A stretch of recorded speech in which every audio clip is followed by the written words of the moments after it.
पढ़ाई और मेहनत के साथ साथ मुझे बड़े बुज़ुर्गों का आशीर्वाद, मेरी फैमिली का सपोर्ट बहुत ज़्यादा हेल्प किया है। पापा का एक रूल था कि 6th स्टैंडर्ड से न्यूज़पेपर्स पढ़ने हैं, तो तब से लेके मैं पढ़ती थी और न्यूज़ फॉलो करती थी और यूपीएससी स्पेसिफिक मैंने अच्छे से फॉलो किया है न्यूज़। अपने आप को बहुत ज़्यादा ज़रूरी ये भी है कि पॉजिटिव एनर्जी और पॉजिटिव माइंडसेट रखें। तो एग्ज़ाम का डर हर फेज़ में था और हर फेज़ के रिज़ल्ट में उससे भी ज़्यादा डर था और प्रीलिम्स के लिए स्पेशली मुझे बहुत डर लगता था क्योंकि मैंने इसके पहले कोई भी बहुत ज़्यादा बड़ा कम्पिटिटिव एग्ज़ाम नहीं दिया था। जी, मेरी पहली प्रेफरेंस इंडियन फॉरेन सर्विस है, भारतीय विदेश सेवा।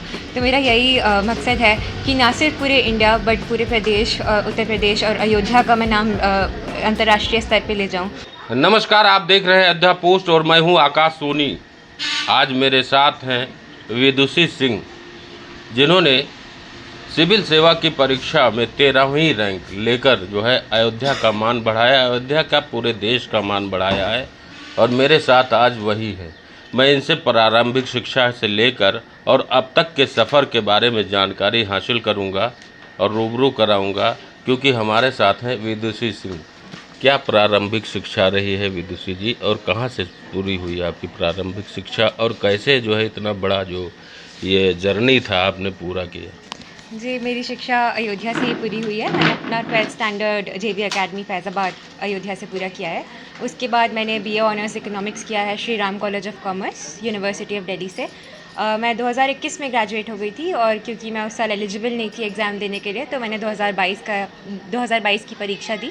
और बाकी मैं ये मानती हूँ कि पढ़ाई और मेहनत के साथ साथ मुझे बड़े बुज़ुर्गों का आशीर्वाद, मेरी फैमिली का सपोर्ट बहुत ज़्यादा हेल्प किया है। मेरे फ्रेंड्स ने बहुत सपोर्ट किया है मुझे, तो ये सारे सबको ही मैं इसका श्रेय देना चाहूँगी। प्री का जो आपने किया, जी क्या कुछ डर वर था पहले कि हाँ कैसे होगा, हो जाएगा कि नहीं होगा? जी, बिल्कुल एग्ज़ाम का डर हर फेज़ में था और हर फेज़ के रिज़ल्ट में उससे भी ज़्यादा डर था और प्रीलिम्स के लिए स्पेशली मुझे बहुत डर लगता था क्योंकि मैंने इसके पहले कोई भी बहुत ज़्यादा बड़ा कम्पिटिटिव एग्ज़ाम नहीं दिया था और एमसीक्यूज़ अभी हैंडल नहीं किए थे, लिखने की आदत ज़्यादा थी, तो बहुत डर लगता था। बट अगर आप एडिक्वेट प्रैक्टिस करते हैं और हर चीज़ यूपीएससी के पेपर्स देखते हैं प्रीवियस ईयर, तो वो बहुत हेल्प करता है और मुझे भी वही उसी से अपने हेल्प किया और फाइनली सब कुछ हो पाया। ऑप्शनल में क्या था आपका?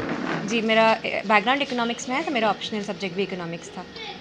कहते हैं कि लिखने की आदत बहुत डालनी चाहिए अगर यूपीएससी क्लियर करना है तो। किस तरीके से उसको आप पूरा किए और किस तरीके से आपकी सारी वो थी कि हाँ किस तरीके से लिखा जाए कि हाँ अच्छे मार्क्स आए? जी, मेरे पास एक्चुअली बहुत टाइम था। मैंने थोड़ा थर्ड ईयर में ही पढ़ना स्टार्ट कर दिया था। तो थर्ड ईयर में जब मैं कॉलेज में थी तो कोविड चल रहा था उस टाइम पे, तो ऑनलाइन क्लासेस होती थी। तो उसी टाइम पे मैंने कोशिश की कि मैं फाउंडेशन बुक्स पढ़ लूँ, एनसीईआरटीज़ और बाकी बुक्स जो हैं। और उसके बाद जब कॉलेज ख़त्म हो गया तो मैंने आंसर राइटिंग पे बहुत ज़्यादा फोकस किया, जैसा कि आप बोल रहे थे, क्योंकि मेरा ये एम था कि प्रीलिम्स के पहले ही कम से कम मैं मेंस रेडी रहूँ, क्योंकि सिर्फ 3 महीने मिलते हैं हम लोग को, 3 महीने से भी कम प्रीलिम्स और मेंस के बीच में। उसके बीच में अगर आप आंसर राइटिंग स्टार्ट करते हैं तो थोड़ी दिक्कत हो जाती है मैनेज करने में टाइम। तो यही मेरा प्लान, मैंने ऐसे प्लान किया कि मैं आंसर राइटिंग पहले कर लूँ। क्या न्यूज़पेपर भी कोई जो बहुत ज़्यादा इसमें सहायक की भूमिका निभाता है? जी, बिल्कुल न्यूज़पेपर्स मैंने डेली पढ़े हैं। मैंने 2 न्यूज़पेपर्स पढ़े हैं, हिंदू और इंडियन एक्सप्रेस, और इंटरव्यू के टाइम पे मैंने 5 न्यूज़पेपर्स पढ़े हैं क्योंकि मेरा बैकग्राउंड ऐसा था और पूरा मेरा इंडियन फॉरेन सर्विस प्रेफरेंस है, इकोनॉमिक्स का बैकग्राउंड है, तो बहुत सारी चीज़ें थी पढ़ने के लिए, तो मैंने रिलीजियसली फॉलो किया न्यूज़पेपर्स पढ़ना। और ये एक आदत बचपन से भी थी मेरी। मेरे घर में पापा का एक रूल था कि 6th स्टैंडर्ड से न्यूज़पेपर्स पढ़ने हैं, तो तब से लेके मैं पढ़ती थी और न्यूज़ फॉलो करती थी और यूपीएससी स्पेसिफिक मैंने अच्छे से फॉलो किया है न्यूज़पेपर्स। श्रेय किसको देंगी आप? जी, बिल्कुल, जैसे मैंने पहले कहा, मैं अपने पूरे परिवार, अपने दादाजी, वो मेरे प्राइमरी मोटिवेटर रहे हैं। और अफ़सोस की बात यह है कि बस 3 महीने पहले ही उनका देहांत हो गया, तो वो देख नहीं पा रहे हैं, बट उन्हीं की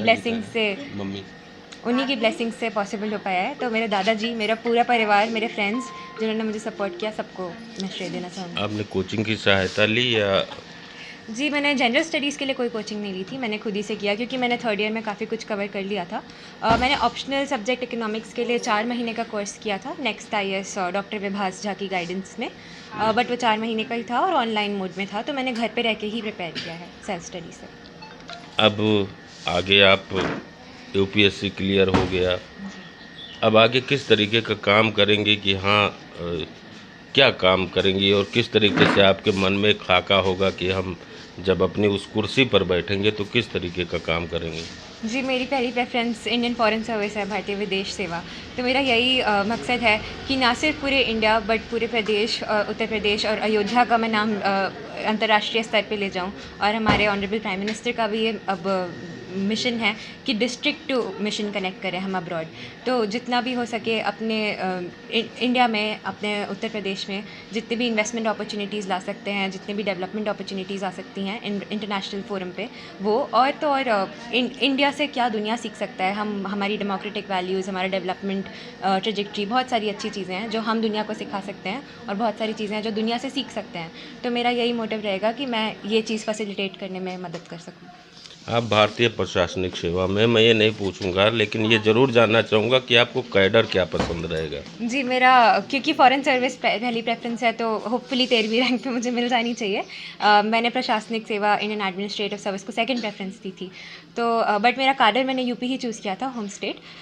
बट क्योंकि मेरी फ़र्स्ट प्रेफ़रेंस आईएफएस है तो वो मिलेगा मोस्टली मुझे। जी।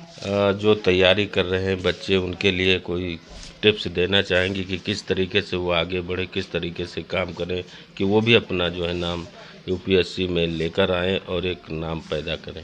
जी, ये एग्ज़ाम बहुत लंबा प्रोसेस है। जून में हमारा प्रीलिम्स हुआ था और कल रिज़ल्ट आया है, तो 1 साल का एग्ज़ाम ही है।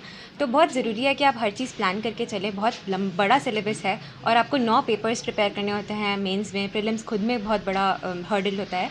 तो बहुत ज़रूरी है कि आप सिलेबस और प्रीवियस ईयर क्वेश्चंस देखें, एनालाइज़ करें, अपनी स्ट्रेंथ्स और वीकनेसेस को पता करें कि क्या आपके लिए ईज़ी है। जैसे मेरे लिए इकोनॉमिक्स बहुत ईज़ी हो गया था, तो मुझे ज़्यादा टाइम उस पे नहीं बिताना पड़ता था।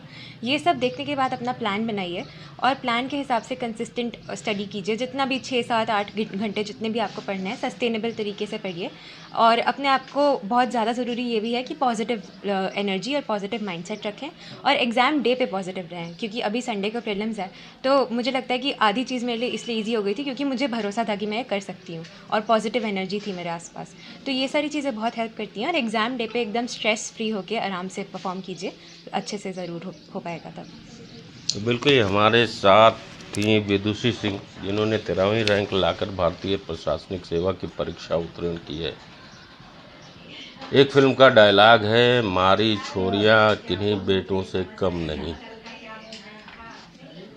प्रशासनिक सेवा में 4थी रैंक तक लड़कियों ने बाजी मारी है और जब लड़के जहां भंडारा और इसमें व्यस्त थे, उसी दिन ये रिजल्ट निकला और लड़कियों ने बाजी मारी। मैं ये नहीं कहता कि आप भंडारा न करिए, लेकिन पढ़ाई ज़रूर करिए। आकाश सोनी, अयोध्या पोस्ट, अयोध्या।